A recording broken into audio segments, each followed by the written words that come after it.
Alhamdulillah. Aman.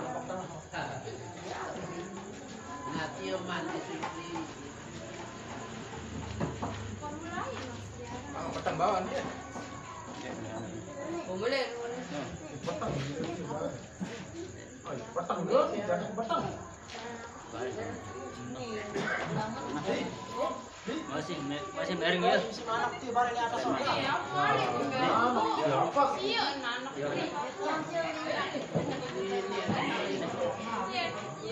Banyak ada itu. Iya, bapak anak.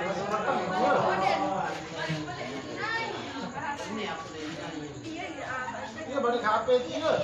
Anak dia. Anak HP dia. Kamera.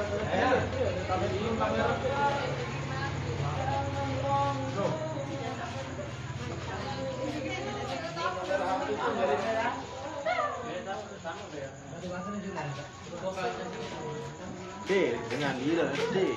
Hah? Ini ada dealer nih baru pas nih. Garansi. Nih. Ini ada dealer nih. Nah, sana video HP dia, say. Kalau mah. Ada apa-apa? Hah? Apa-apa itu ada.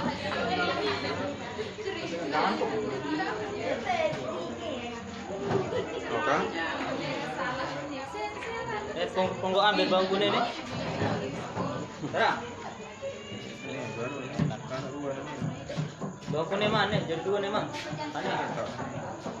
Namanya dengan Iman nih, Dok. Ini dengan. Jadi dia Tilik mancing tilian boleh. Boleh Al-Qur'an no. Al-Qur'an.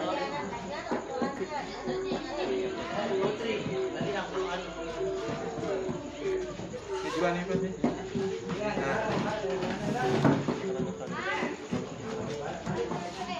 Ini mah liwatan baru ini ya.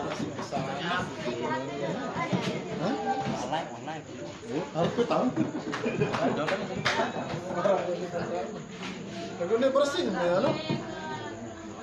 Soalnya saya belum mana.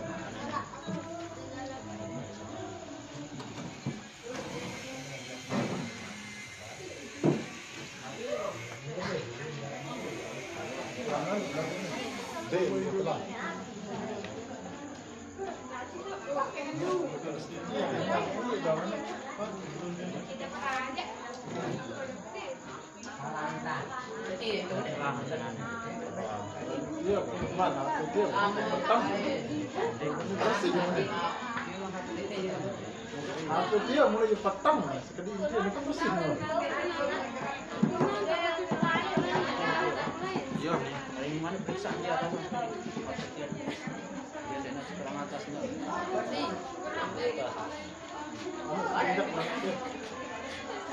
Aku dia di mana di petang. Ini Pak, ini Pak. Ini Pak. Nyatur nih. Anu cinta nyatur nih.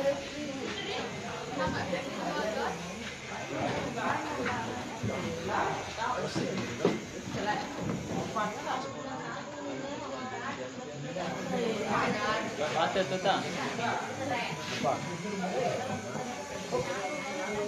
Ya.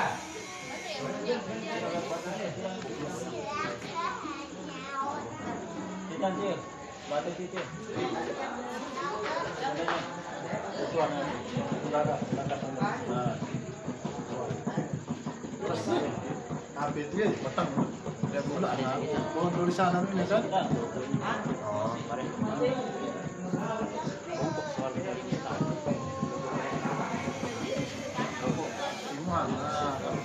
Timan. Oh. Bersih.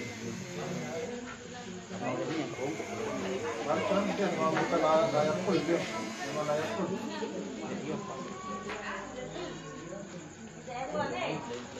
Tuh, tripod beli nak. Kalau sabi dah apa? Boleh internet. Tripod sabi dah apa? Kan enggak naik ke HP. Kamu sudah buat agak misalnya Ini kan dinolak. Pasangnya meninggal kan? Masih miring cuma.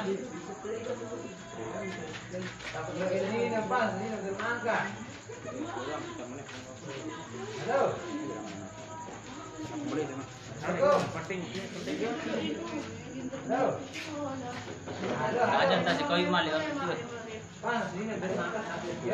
Kayu nih. Kiri dia.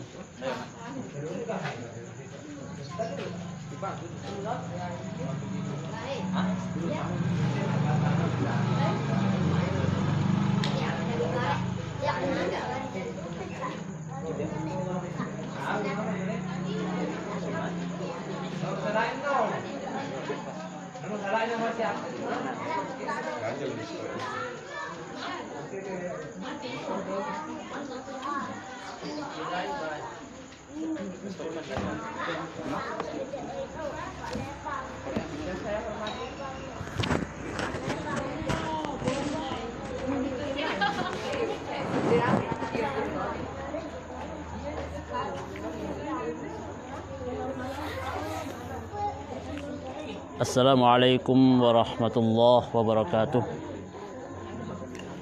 Bismillahirrahmanirrahim. Alhamdulillahi rabbil alamin. Hamdan yuwafi ni'amahu wa yukafi'u mazidah. Ya Rabbana lakal hamdu kama yanbaghi li jalali wajhikal karimi wa 'azimi sultanik. Allahumma salli wa sallim wa barik ala sayyidina Muhammadin wa ala alihi wa ashabihi wa man tabi'ahu bi ihsanin ila yaumil qiyamah. Amma ba'du. Alhamdulillah, mari kita bersama-sama bersyukur kepada Allah Subhanahu wa taala sampai pada hari ini dan malam ini Allah masih memberikan kita bersama nikmat iman, nikmat Islam, nikmat kesehatan di bulan yang suci, penuh dengan maghfirah, penuh dengan rahmat dan itqun minan nar, terbebas dari api neraka. Maka nikmat yang diberikan oleh Allah Subhanahu wa taala ini adalah menjadi bekal kita bersama untuk mengisi bulan yang mulia ini dengan terus berikhtiar menambah ketaatan, menambah bekal kita lebih-lebih di bulan mudha'afah ini, di mana amal kebaikan dilipat gandakan oleh Allah Subhanahu wa taala. Maka kita bersyukur kita termasuk di dalamnya sebagai orang-orang yang sedang berikhtiar, berusaha untuk menjadi hamba-hamba yang fitrah nanti insyaallah ketika Ramadan ini sudah berakhir. Para pemirsa yang budiman rahimakumullah, kita pada malam ini akan membahas surat Al-Isra ayat 32. Karena ayat ini juga sangat penting untuk kita ketahui bersama. Ayat ini sering kita dengar di sekolah, di tempat orang pidato, atau di pengajian, di majelis taklim sekalipun sering sudah kita dengar berkali-kali. Tapi ketika nasihat itu sering diucapkan, sering didengarkan, mudah-mudahan itu menjadi asbab kita kemudian menjadi manusia yang lebih baik dan lebih berarti serta lebih bermanfaat kita di dunia ini.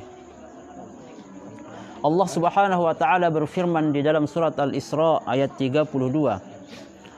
A'udzu billahi minasyaitonir rajim. Wa la taqrabuz zina.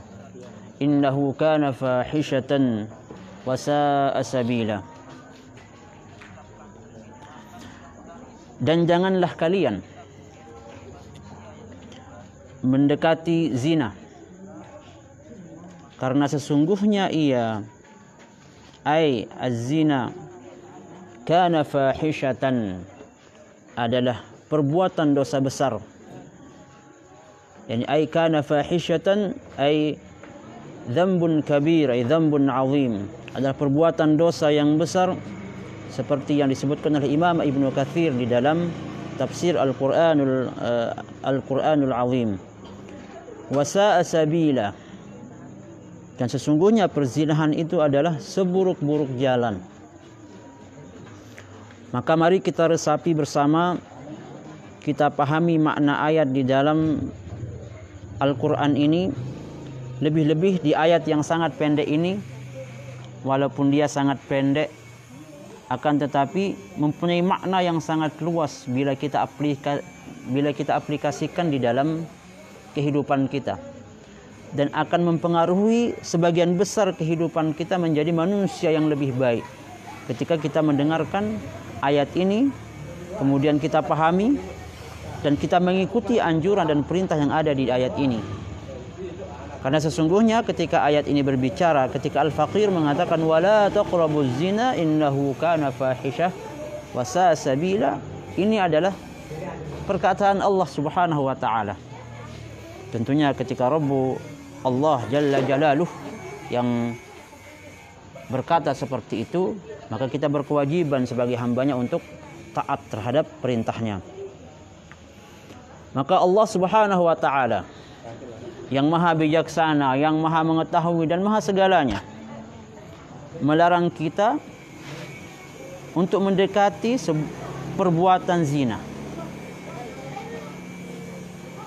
Dan apa-apa yang akan membawa kepada perzinahan itu atau perbuatan zina yang masuk di dalam kategori dosa besar di dalam Islam.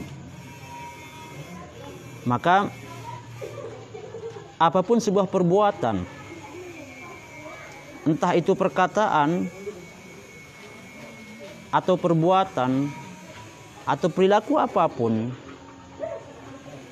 ketika akan mengarah kepada perbuatan yang tercela, lebih-lebih itu adalah perbuatan zina, maka kita diperintahkan untuk menjauhinya. Terkadang ada suatu perbuatan yang sesungguhnya boleh hukumnya, akan tetapi ketika perbuatan itu akan mengarahkan kepada perbuatan yang buruk ini, maka menjadi dilarang kita melakukan perbuatan itu, walaupun awalnya itu adalah boleh.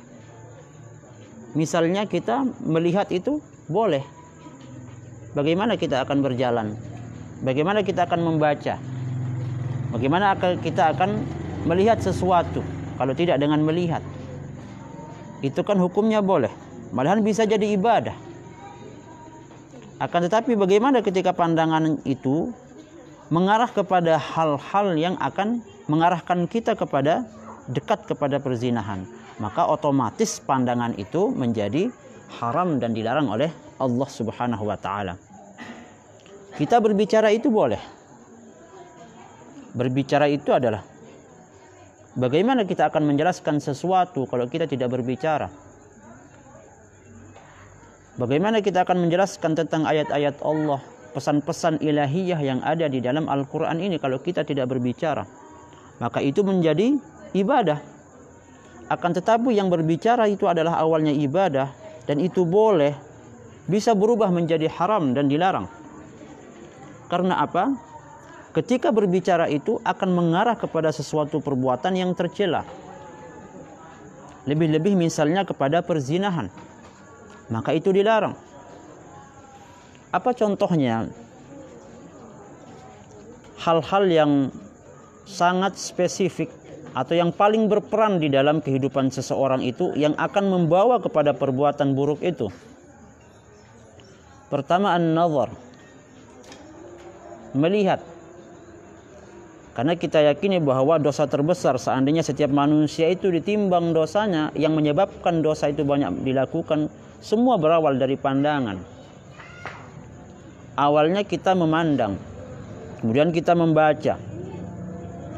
Kalau kita sudah memandang, pasti ingin bertemu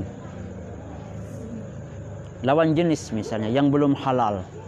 Kalau sudah bertemu pasti ingin berdekatan. Ini wasilah-wasilah kepada perzinahan. Kalau sudah berdekatan pasti ingin pegang-pegangan. Kalau sudah ke sana maka waqa'a ma waqa'. Terjadilah apa yang bisa terjadi.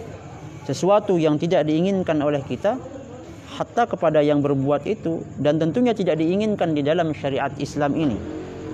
Maka kita disuruh untuk melihat, tapi melihat sesuatu yang baik. Kita disuruh untuk melihat, tapi bukan melihat pada sesuatu yang akan mengarahkan kepada perbuatan tercela. Lebih-lebih adalah sebuah perzinahan. Kemudian al-lams. Al-lams itu adalah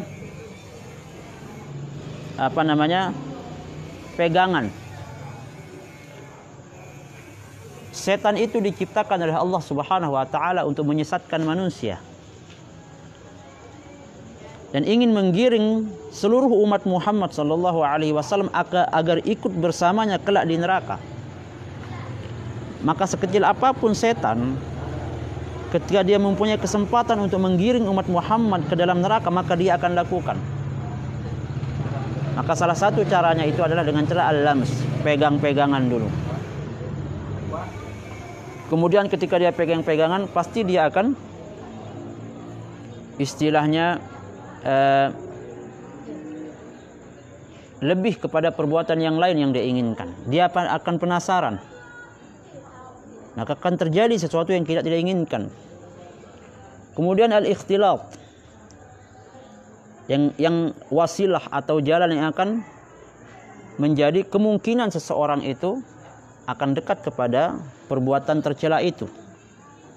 Al-ikhtilat adalah bercampur baurnya antara laki-laki dan perempuan yang bukan mahramnya, yang belum halal di suatu tempat di mana Allah Subhanahu wa taala menganugerahkan kepada manusia itu bukan hanya akal. Manusia juga diberikan anugerah kepada manusia itu berbentuk nafsu. Tidak seperti malaikat yang hanya mempunyai akal, yang ada hanya ketaatan pada diri malaikat. Maka tidak ada ujian bagi malaikat, karena yang ada bagi mereka hanya ketaatan. Begitu juga dengan hewan. Tidak ada ujian bagi hewan, karena yang ada pada dirinya hanya nafsu. Tidak bisa menimbang sesuatu itu, baik atau buruk. Akan tetapi manusia kemudian dianugerahkan antara keduanya, antara sifat malaikat dengan sifat hewan. Kemudian Allah menganugerahkan dia akal, kemudian dianugerahkan juga dia nafsu sebagai penyeimbang. Bagaimana dia akan mempergunakan akalnya ketika dia akan menimbang nafsunya? Maka orang yang terjerumus di dalam godaan setan pasti akan mengikuti hawa nafsunya. Karena nafsu memang lebih mengarahkan kepada keburukan.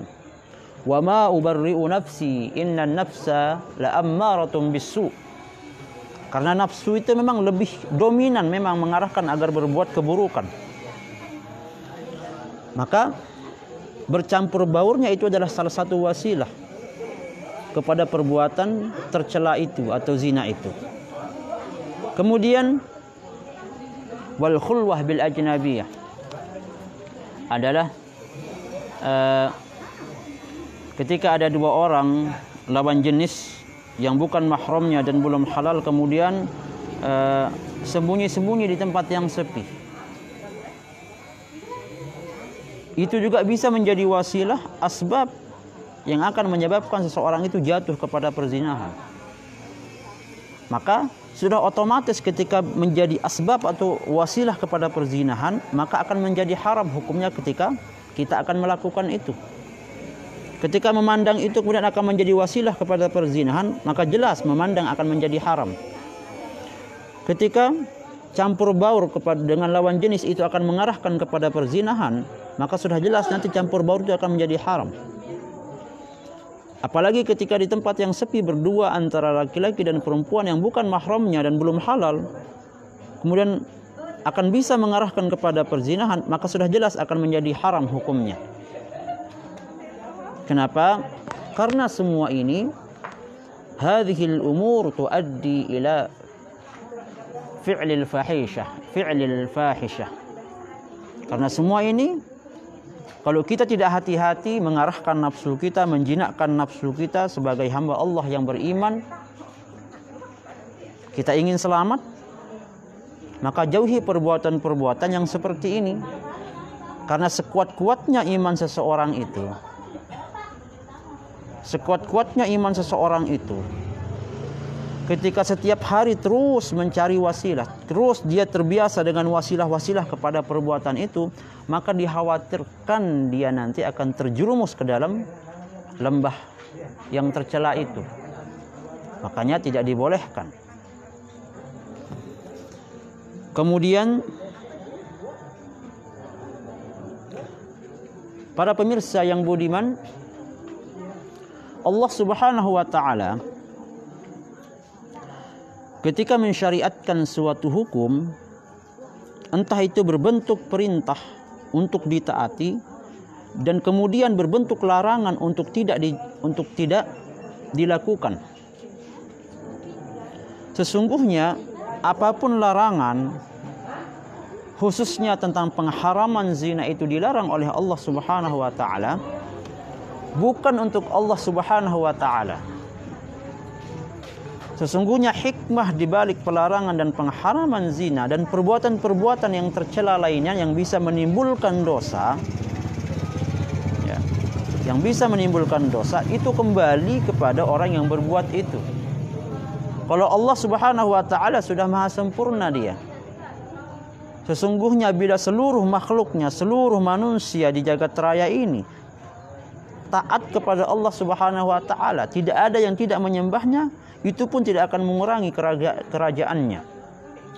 Tidak akan mengurangi keagungan Allah Subhanahu wa taala sama sekali.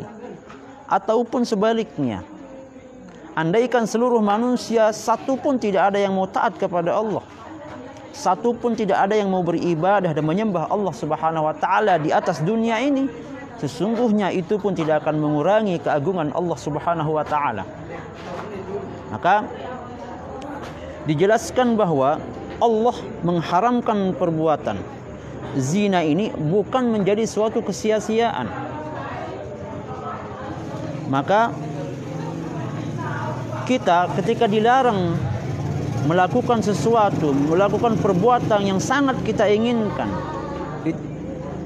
itu bukan berarti kemudian dia tidak punya faidah atau manfaat.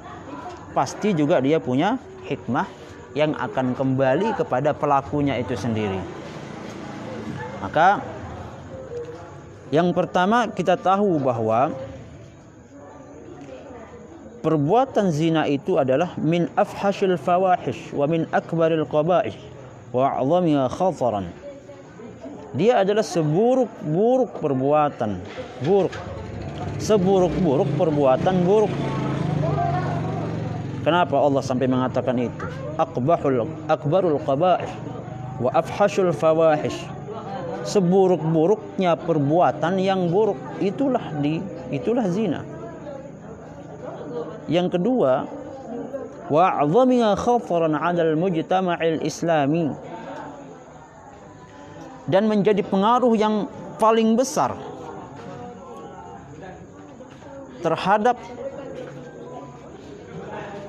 komunitas masyarakat atau komunitas sosial, lebih-lebih di dalam komunitas umat Islam. Maka ketika menyebar perbuatan tercela ini, maka itu menjadi tanda merah, menjadi lampu merah. Berarti sudah berada di batas-batas yang sangat bahaya umat Islam itu. Ketika perbuatan ini sudah menyebar di antara umat manusia. Karena sesungguhnya ketika perbuatan ini menyebar, tidak bisa dibendung sama sekali oleh umat Islam, maka apa yang akan terjadi? Pengaruh keburukan itu bukan hanya akan memberikan efek yang tidak baik kepada pelakunya, akan tetapi juga akan memberikan efek kepada orang-orang di tempat itu. Entah itu di masyarakat itu, entah itu di keluarganya, sampai dalam lingkup yang lebih besar akan pasti mempunyai efek di daerah itu. Itu yang pertama. Dan sesungguhnya perbuatan yang tercela ini akan menghancurkan sendi-sendi kemanusiaan. Ketika Allah menurunkan sesuatu dengan cara yang halal kemudian melarang dengan perbuatan yang fawahish seperti ini, maka ketika terjadi hal-hal yang seperti ini, maka itu bisa merusak tatanan kemanusiaan. Maka kemudian agama Islam melarang perbuatan ini karena pengaruh pengerusakannya, pengaruh kebinasaannya itu sungguh sangat luar biasa.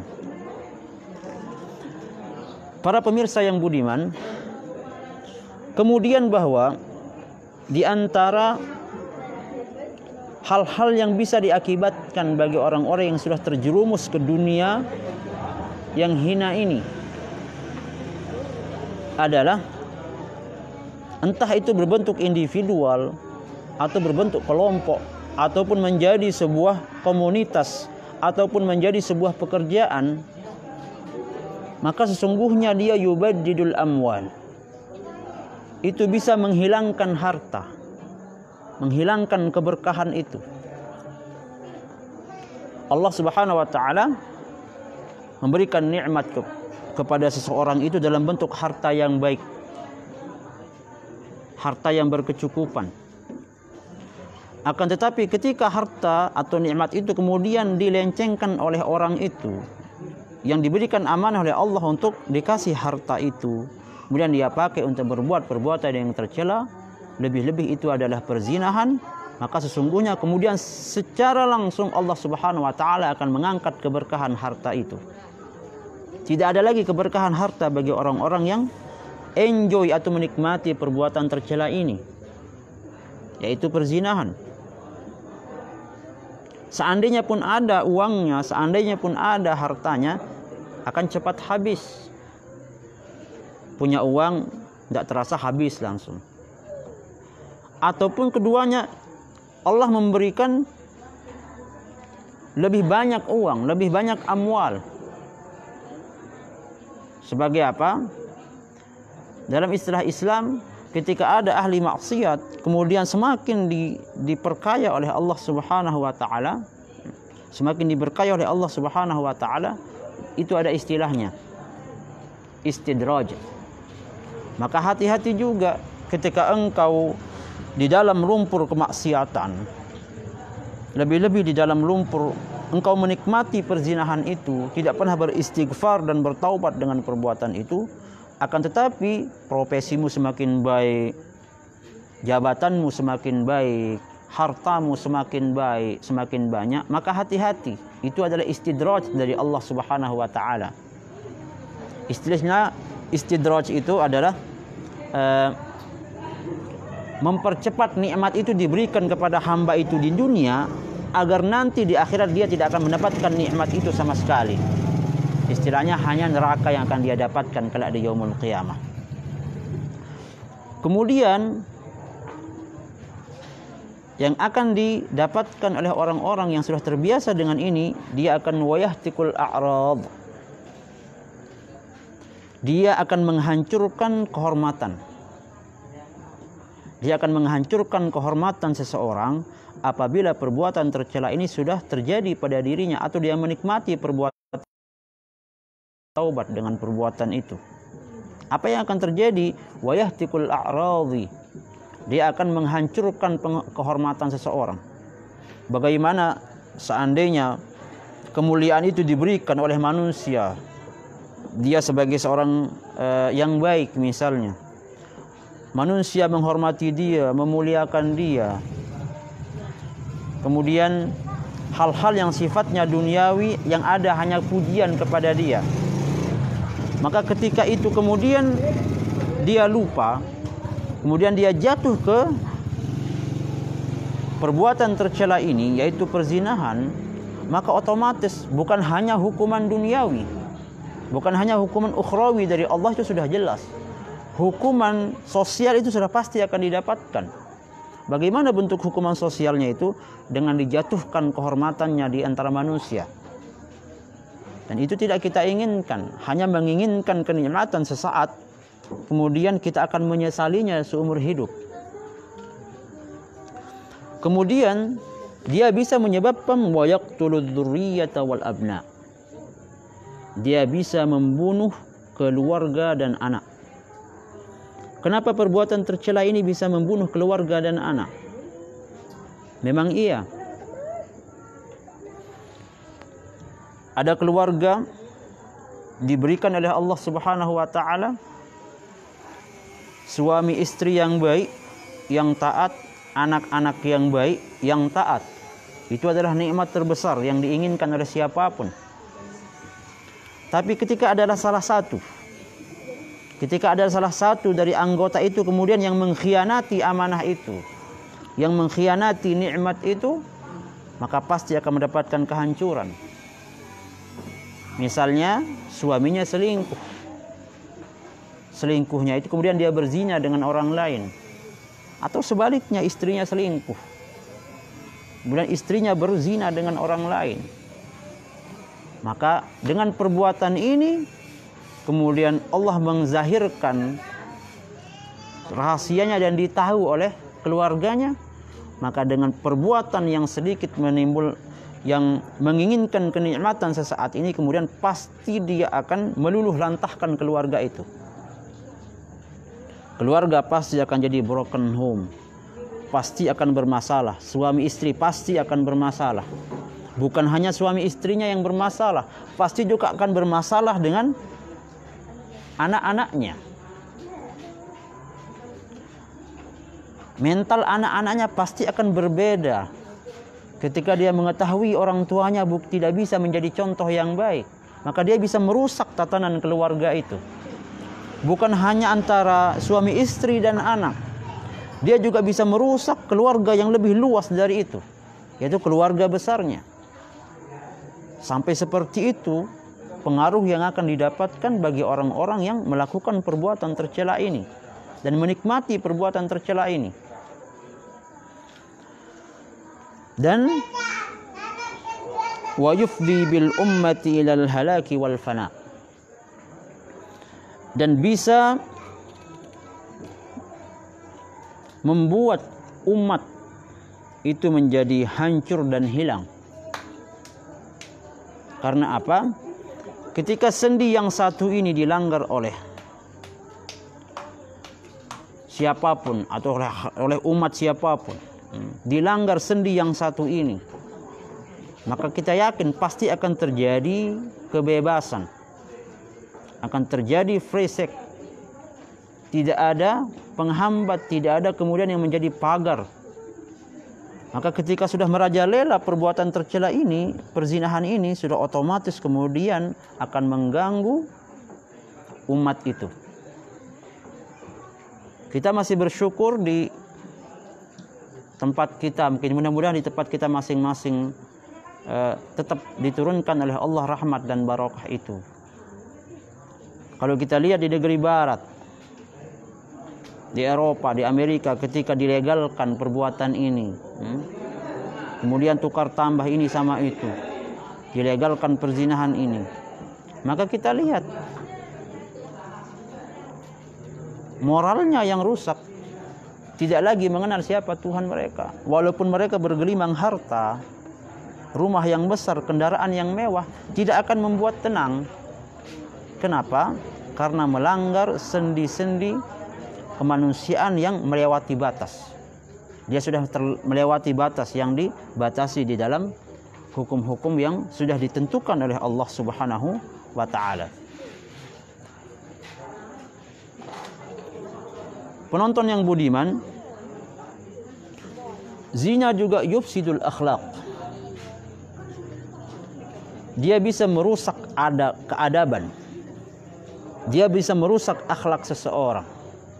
Bagaimana tidak? Hilang akhlak itu.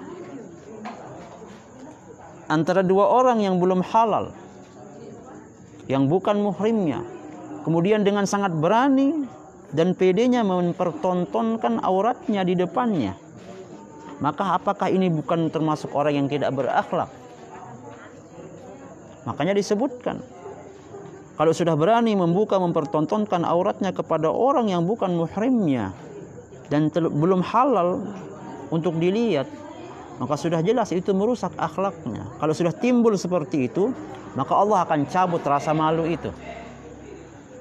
Maka Allah akan mencabut rasa malu itu. Maka dia tidak punya rasa malu lagi.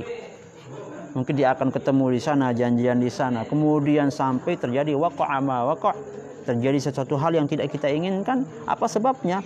Karena sudah dihilangkan, dicabut oleh Allah Subhanahu wa taala rasa malu itu pada dirinya. Maka kita berdoa kepada Allah Subhanahu wa taala, kita berlindung kepada Allah Subhanahu wa taala akan menjauhkan diri kita, keluarga kita, anak-anak kita, dan siapapun yang ada di masyarakat kita dari perbuatan yang tercela ini. Dan sesungguhnya perbuatan tercela ini wa yuqi'u fil balaya wal amradil khabithah al qatilah. Dia bisa membuat ketika sudah merajalela perbuatan tercela ini, fahisyah ini, maka Allah pasti akan menurunkan balaknya. Pasti akan menurunkan balak. Dan Allah pasti akan menurunkan penyakit yang sangat buruk. Dan penyakit itu mematikan. Dan itu sudah terjadi saat ini. Sejak bertahun-tahun yang lalu sudah terjadi. Allah membuktikan firman-Nya yang ada di dalam Al-Quran. Kita kenal sekarang bahwa ada yang namanya penyakit AIDS. Dan sampai hari ini yang Al-Fakir tahu belum ada obat yang bisa menyembuhkan penyakit itu. Apa sebabnya? Karena dilegalkannya perzinahan. Manusia gonta-ganti pasangan, ya. Kemudian ingin mendapatkan kenikmatan sesaat itu. Akan tetapi kemudian Allah menurunkan balaknya dalam bentuk penyakit yang tidak punya obat. Itu penyakit AIDS itu sendiri. Hanya nikmat sebentar, kemudian dia akan sengsara sampai mati. Sengsaranya bukan hanya di dunia, tapi sengsaranya sampai akhirat. Tapi kita mudah-mudahan berdoa dengan cara ketika Allah berikan sakit itu, kemudian dia mau bertobat di dalam sakitnya. Dan kita berdoa ya mudah-mudahan orang yang sakit tertimpa seperti itu bala itu, kemudian mudah-mudahan itu bisa menjadi pelebur dosanya. Kemudian Allah Subhanahu wa taala akan mengampuni semua dosanya. Tidak kemudian ketika Al-Fakir bercerita bahwa ini adalah seburuk-buruk perbuatan, kemudian tidak ada pintu taubat di dalamnya, tidak ada pintu ampunan di dalamnya, tetap ada. Tapi bagi orang-orang yang benar-benar mau bertaubat nasuha, misalnya ada orang yang bertaubat, menyesali perbuatannya, sudah dia lakukan perbuatan itu, terjadi yang sudah terjadi, yang tidak mungkin bisa direwin kehidupan itu. Apa yang sudah terjadi ya sudah terjadi, tidak mungkin bisa diulang untuk tidak kita kerjakan. Maka kesempatan terakhir ketika kita masih hidup di dunia ya memperbanyak taubat dan istighfar itu. Apakah mungkin untuk dimaafkan, diampuni oleh Allah Subhanahu wa taala? Mudah-mudahan, sangat mungkin. Dalilnya dalam Al-Qur'an, innallaha la yaghfiru an yushraka bihi wa yaghfiru ma duna dzalika liman yasha. Sesungguhnya Allah Subhanahu wa taala sama sekali tidak akan mengampuni dosa syirik. Hanya itu. Allah sama sekali tidak akan mengampuni dosa syirik. Akan tetapi wa yaghfiru ma duna dzalika liman yasha. Akan mengampuni dosa selain syirik itu. Maka zina itu bukan perbuatan syirik. Tetapi jangan dijadikan alasan kemudian untuk melakukan perzinahan. Ini dimaksudkan innallaha la yaghfiru an yushraka bihi wa yaghfiru ma duna dzalika liman yasha adalah Allah mengampunimu selain dosa syirik dengan syarat engkau benar-benar bertaubat terhadap perbuatan itu, engkau tidak akan mengulanginya, dan engkau memperbanyak istighfar di dalam kehidupanmu. Maka mudah-mudahan diampuni. Akan tetapi ketika tidak ada pengampunan, dia tidak pernah bertaubat, tidak pernah beristighfar, kemudian dia menikmati perbuatan itu, asarru ala hadzal fi'l atau asarru ala hadhihi al-fahishah, Mereka terus-menerus menikmati perbuatan tercela itu, perzinahan itu, tanpa pernah mau bertaubat dan beristighfar. Kemudian dia meninggal, maka masuklah dia di dalam ayat itu dengan ancaman dari Allah Subhanahu wa taala sebagai salah satu dosa besar yang ada di dalam agama Islam. Kemudian para pemirsa yang budiman, yang masih dalam suasana Ramadan yang berkah ini, yang juga masih dalam suasana COVID-19, sampai kita ngaji di rumah seperti ini, tapi mudah-mudahan ini tidak menghambat kita untuk terus belajar dan terus untuk saling menasihati walaupun melalui dunia maya. Maka pada zaman Rasulullah SAW, dulu para pelaku zina diberikan hukum had hukuman. Ada yang sampai dirajam, ada yang zina muhsan, ada yang ghairu muhsan. Kalau yang belum menikah dia sampai dicambuk, kalau yang sudah menikah sampai dirajam sampai mati. Kenapa kemudian Nabi Muhammad SAW mengadakan hukuman rajam bagi penzina dulu? Karena apa? Karena sangat besar pengaruh kerusakan yang akan didapatkan. Sangat besar pengaruh kerusakan sosial, kerusakan individu, kerusakan suatu kaum, suatu kerusakan bangsa, kerusakan keturunan, kerusakan semua sendi-sendi kehidupan itu akan rusak kalau tersebar perbuatan tercela atau perzinahan ini. Maka sampai Rasulullah mengketatkan hukuman had, hukuman mati, hukuman rajam, hukuman cambuk bagi pelaku zina pada zaman Nabi Muhammad. Bagaimana dengan kita sekarang di Indonesia? Kita kan tidak berlaku hukuman had di Indonesia. Jangan main-main ketika bertemu orang penzina kemudian Anda hukum mati, Anda yang dipenjara nanti di Indonesia. Maka di Indonesia, pertama kita mengikuti arahan ulil amri. Kita harus taat kepada pemerintah. Sembari kita menyempurnakan apabila ada peraturan, ada undang-undang yang belum lengkap, yang belum sempurna. Begitu. Bagaimana cara mengisi agar nanti suatu saat nanti kita berdoa? Sekarang belum ada pasal perzinahan karena beda maknanya. Pemerkosaan ada, tapi kita belum temukan produk hukum undang-undang yang kemudian ketika ada orang yang berzina, yang redha dalam, kecuali kalau ada yang berzina kemudian satunya tidak redha, dia perkosaan namanya. Tapi ketika dua-duanya redha itu tidak dihukum di dalam hukum formal Indonesia.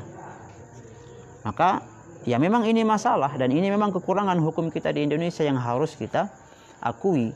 Tapi jangan dijadikan alasan kemudian kita untuk bugot, untuk kemudian menghardik, mencela pemerintah, tidak. Maka tugas kita sebagai ulama untuk menasehati, atau kita angkat orang-orang yang mempunyai pengaruh, orang-orang yang kemungkinan akan memperjuangkan Islam itu di tingkat atasnya. Maka itu boleh. Untuk apa? Untuk semakin bukan untuk mempersempit kehidupan, tidak. Untuk semakin li'la'i kalimatillah. Misalnya ada kekurangan produk hukum, tinggal kita sempurnakan selama tidak berlawanan dengan Pancasila, selama tidak berlawanan dengan Undang-Undang 1945, maka kita perjuangkan itu. Misalnya produk yang ini salah satunya. Kemudian sekarang kita akan berbicara tentang dalil-dalil yang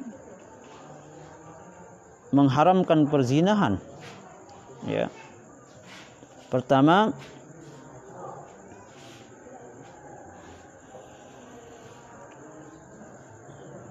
Rasulullah sallallahu alaihi wasallam bersabda,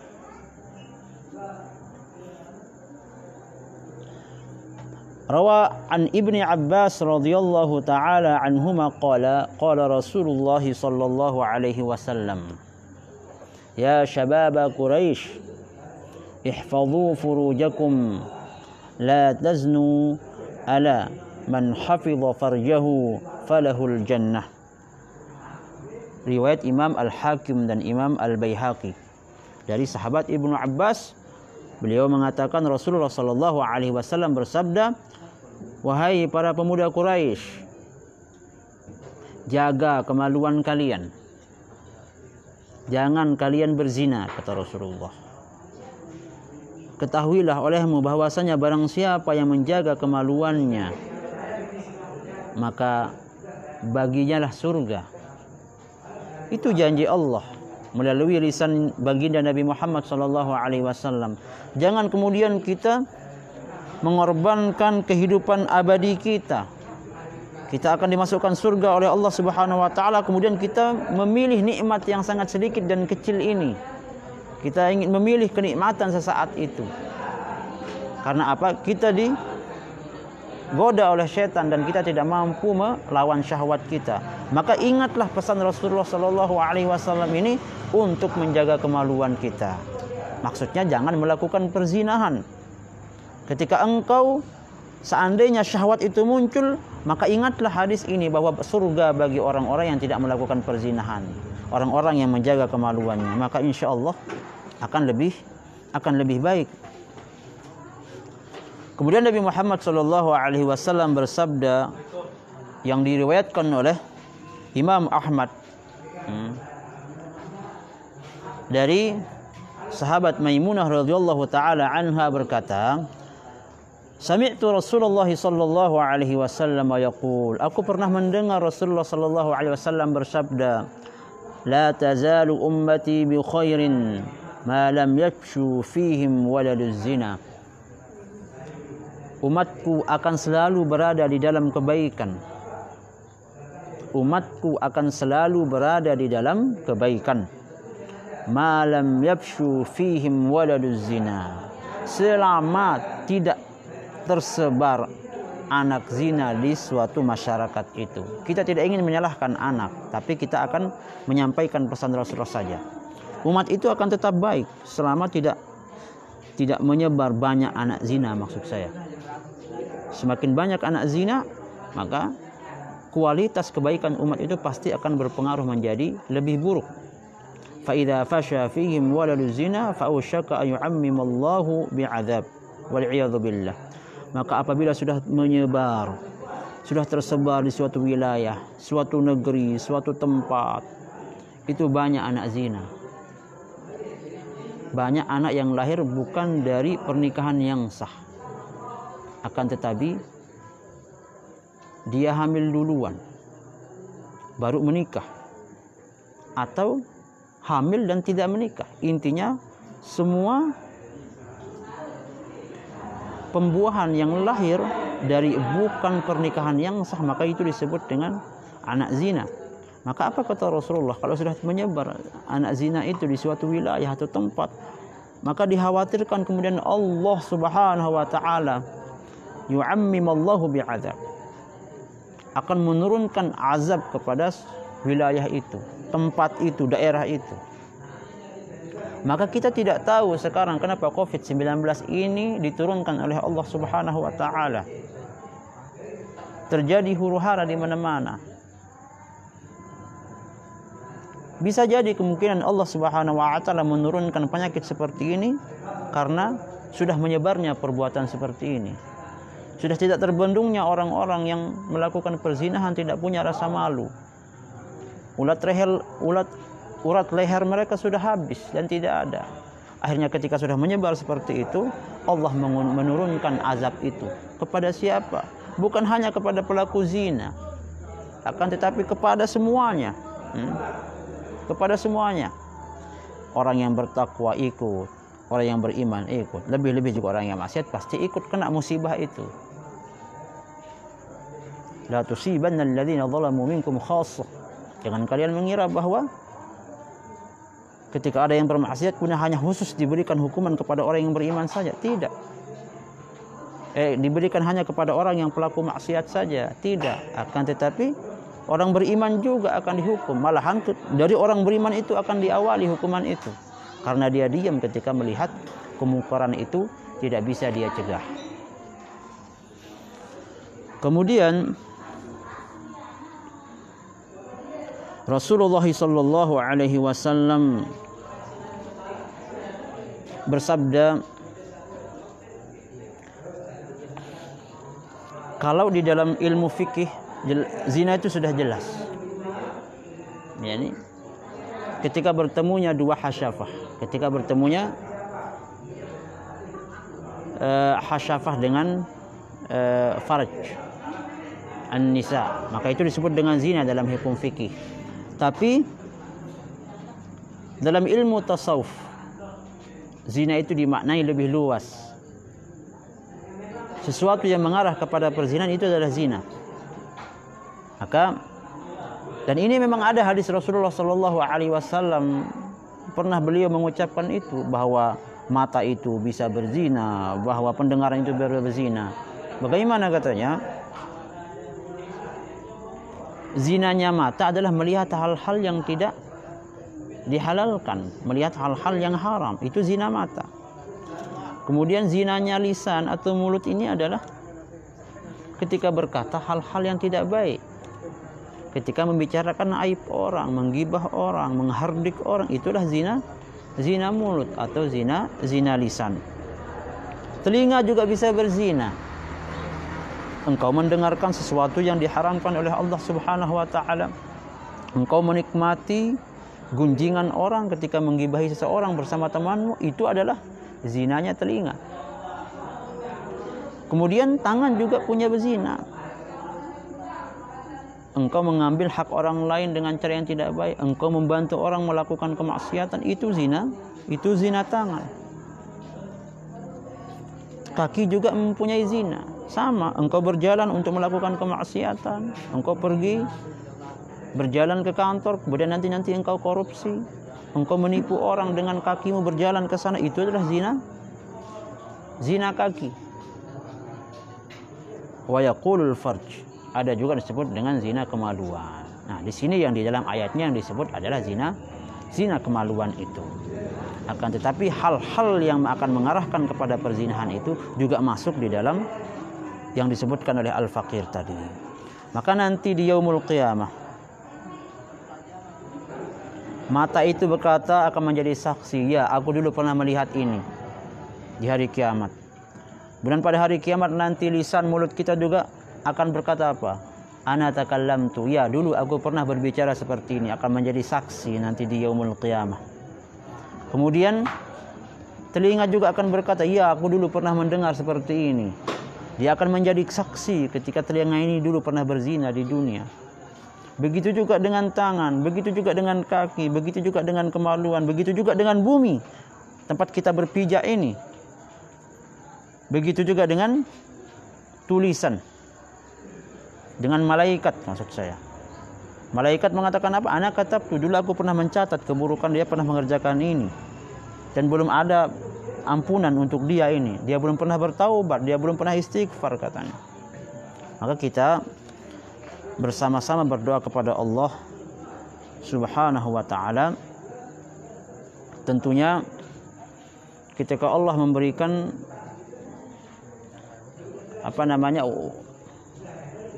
ketika Allah Subhanahu wa taala memberikan rambu-rambu seperti ini, agar jangan sekali-kali kita kemudian mengerjakannya atau hanyut di dalam perbuatan tercela perzinahan ini. Seandainya pun ada yang belum melakukan, alhamdulillah, istiqomalah di jalan itu, maka engkau akan mendapatkan surga. Seandainya ada yang sudah terjerumus di jalan itu atau sedang terjerumus di jalan itu, maka bagaimana caranya? Bertaubatlah kepada Allah Subhanahu wa taala dan perbanyaklah istighfar. Karena sebesar-besar dosa seseorang itu, maka pintu rahmat dan ampunan Allah Subhanahu wa taala lebih luas dan lebih besar, hatta kepada penzina sendiri. Hanya dosa syirik saja yang tidak diampuni oleh Allah. Maka kalau kita yakin dengan ampunan Allah Subhanahu wa taala, kita mengharap rahmatnya dia lebih besar, ampunannya Allah itu lebih besar, maka insya Allah selama kita bertaubat nasuha dan kita mengamalkan istighfar di dalam hidup kita, maka insya Allah mudah-mudahan dosa tercela itu atau dosa zina itu bisa diampuni oleh Allah Subhanahu wa taala. Demikian al-faqir yang bisa al-faqir sampaikan. Mohon maaf atas segala kekurangan di dalam perkataan. Apabila ada hal-hal yang tidak baik dan menyinggung perasaan, al-faqir mohon maaf. Tidak ada yang lain kecuali bahwa niat al-faqir ingin sama-sama saling menasihati dan menjelaskan risalah Allah Subhanahu wa taala yang ada di dalam Al-Qur'an ini. Demikian dari al-faqir. Wallahul muwaffiq ila aqwamit thariq. Assalamualaikum warahmatullahi wabarakatuh.